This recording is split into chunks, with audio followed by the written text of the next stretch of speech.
Assalamu alaikum and welcome to this week's Journal Club, where I'll be presenting a paper titled Endodontic Sequelae Associated with Repetitive Impacts to the Dentofacial Region During Boxing Activities.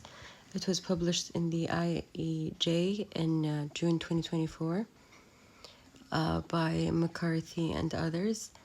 For this paper, they had three objectives. The first was to explore self-reported dentofacial trauma and their potential endodontic sequelae in boxers using a questionnaire, followed by clinical and radiographic assessment.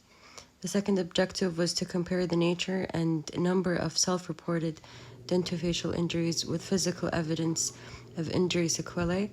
And the third was to investigate potential risk factors influencing dentofacial trauma and their endodontic sequelae. So it was an observational study. They had, for the questionnaire cohort, they had 176 boxers for the sample size, and for the clinical and radiographic assessment subgroup, they had 61 boxers from the cohort.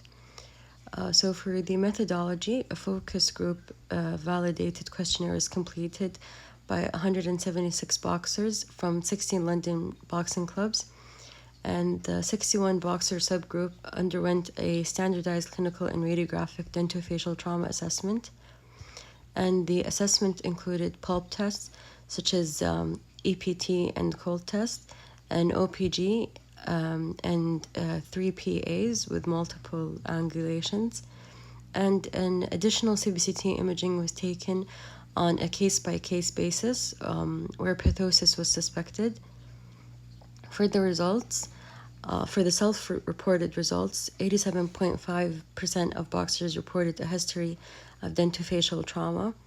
For the clinical and radiographic results, there was evidence of dentofacial trauma, which was detected in 91.8% of boxers, and dental injury or endodontic-related injury sequelae was detected in 68.9% of boxers.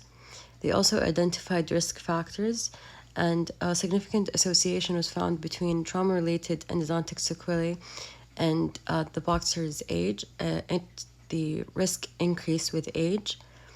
Another risk factor was competitions per month. And the third risk factor was a defensive skill, or what they called fading from a punch.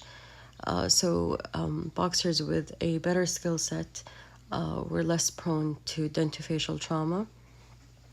There was also a significant association which was found between dentofacial trauma and boxers who did not participate in weekly neck weight sessions. And so in conclusion, a majority of the cohort had suffered dentofacial injuries and endodontic sequelae. The questionnaire underreported musculoskeletal injuries and endodontic sequelae, and it also suggested some hard tissue injuries, which may have a subclinical presentation, and injury risk may be related to increased boxer age, defensive skills, frequency of participation in competitions, and frequency of neck weight sessions per week. Thank you very much.